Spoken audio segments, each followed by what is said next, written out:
Hallelujah. Praise the Lord.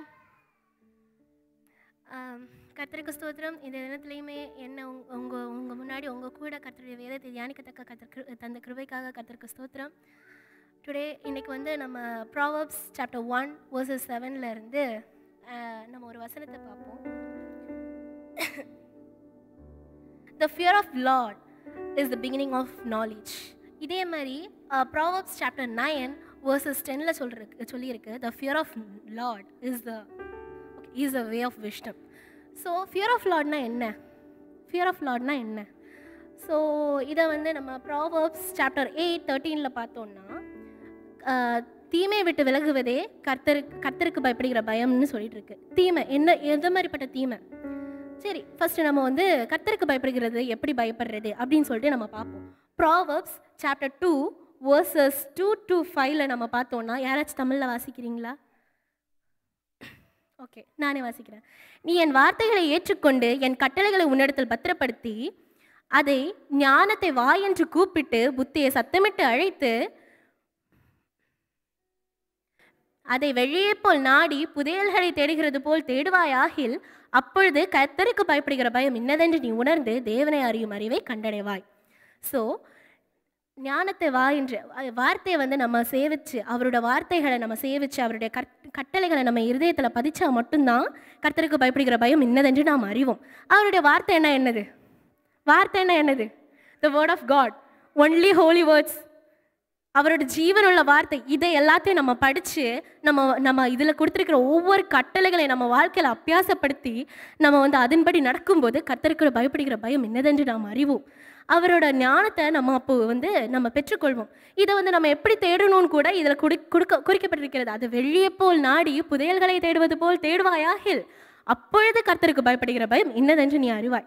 சரி, நம்ம வந்து இப்படி நம்ம ஷார்ட்டாக சொல்லிட்டு போகிறத விட ஒரு எக்ஸாம்பிள் பார்ப்போம். நம்ம வந்து நம்ம பைபிளில் தான் எல்லாத்தையும் குறிப்பிடப்பட்டிருக்கிறதில்ல, இதுக்கு எக்ஸாம்பிள் கண்டிப்பாக ஏசப்பா கொடுத்துருக்காங்க. ஏசப்பாவோட ஜென்ரேஷன்லேயே ஆகாஸ்ன்ற ஒரு ராஜா வந்து வருவார்.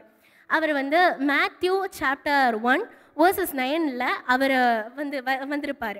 ஸோ அவரோட லைஃப் எப்படி இருக்குன்னு மோஸ்ட்லி யாருக்காச்சும் தெரியுமா? ஆகாஸ் ராஜா பற்றி இங்கே இருக்கிற யாருக்கெல்லாம் தெரியும்? ஆகாஸ் ராஜா, ஓகே சரி. 2 Chronicles 2 நாளாகமும் 28வது அதிகாரம் 1-4.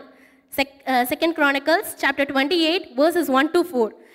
It clearly says அவர் வந்து 20வது வயசில் யாராச்சும் ஓகே ஆகையால் 20 வயசில் அவர் வந்து ராஜரிகத்துக்கு வந்தார். 20 வயசில் வந்தவர் 16 வருஷம் இஸ்ரேலை அரசாண்டார். 16 வருஷம் இஸ்ரேலை அரசாண்ட போது அவர் வந்து அரசாண்டிட்டு இருந்தப்பவே இறந்தார். எதனால் இறந்தார்? அடுத்த வசனத்தில் கிளியராக சொல்லப்படுறது. அவர் தாவீதின் வம்சத்தில் வந்தாலும் தாவீது போன பாதையில் அவர் போகலை. ஏசப்பாக்கு கீழ்ப்படியாமல் ஏசப்பாவோட வழியை தெரிந்து கொள்ளாமல் அவர் வந்து வேறு பாதையில் போனனால ஏசப்பா அவரை அடித்தார். he didn't fear the God. ஏசப்பாக்கு அவங்க பயப்படாமல் வேறு வழியில் போனாங்க. அது வந்து ஏசப்பாக்கு பிடிக்காமல் அவர் அழிச்சாங்க. அப்படி என்ன வழியில் போனாங்க? he served the other gods. பாலை வந்து சேவ் பண்ணாங்க, பாகாலை சேவ் பண்ணாங்க, பாகாலுக்கு பலிபீடம் கட்டினாங்க, பாகாலுக்கு ஆஃபர் பண்ணாங்க. இது ஏசப்பாக்கு பிடிக்கல. Because he have said. ஏசாயா 42:8 பார்த்தோன்னா,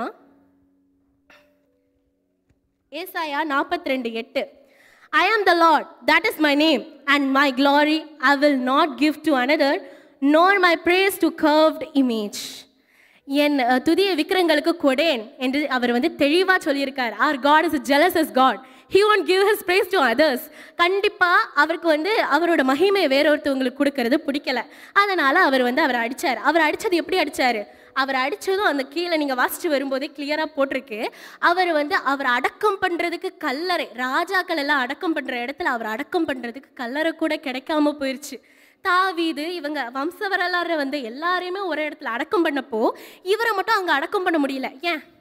because he didn't go in the way of Lord. அவரோட வம்ச வரலாறுல வந்து எல்லாருமே ஏசப்பாவை ஃபாலோ பண்ணி ஏசப்பாவோட வழிகளை தெரிஞ்சு கொண்டு போனாங்க. But he didn't follow it. அதனால் அவருக்கு வந்து அந்த இடத்துல இது கிடைக்கல. ஸோ இந்த எக்ஸாம்பிள் வந்து நெகட்டிவ்ல நம்ம பார்த்தோம். பாசிட்டிவ்ல நம்ம ஒரு ஆளை பார்க்கணுன்னா யோபு குறித்து கர்த்தர் சாட்சி சொல்லுவார். யாராச்சும் எடுத்தவங்க வாசிங்க. யோபு 1ஆம் அதிகாரம் 7வது வசனம். யோபு 1:7.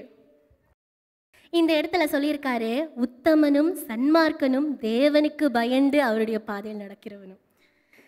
ஹி வாஸ் லைக் ஏசப்பாக்கு பயந்து சன்மார்க்கனாய் இருந்த சன்மார்க்கனாய் அவருடைய பாதையில் நடக்கிறாருன்னு சொல்லியிருக்காரு. ஜோபோட லைஃப் யாருக்கெல்லாம் தெரியும்? யோபோட லைஃப் யாருக்கெல்லாம் தெரியும்? இல்லை, எனக்கு புரியல.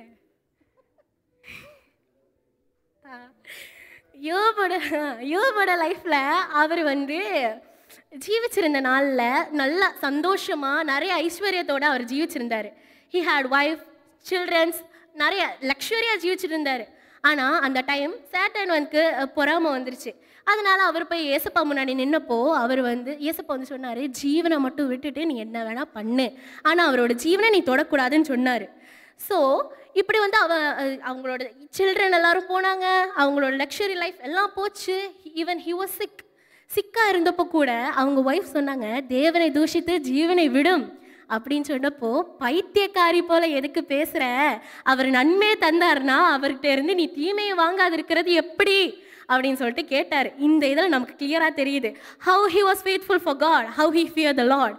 இதே மாதிரி நம்மளும் நம்ம லைஃப்பில் ஒவ்வொரு நாளும் கர்த்தருக்கு பயந்து ஒவ்வொரு வழிகளை எடுத்தோன்னா, யோபிட்ட இருந்தது எல்லாம் போச்சு தான், ஆனால் லாஸ்ட்டில் டபுளாக கிடச்சிது, ரெட்டிப்பான நன்மைகளோடு கர்த்தர் அவரை ஆசீர்வதித்தார். அல்லேலூயா.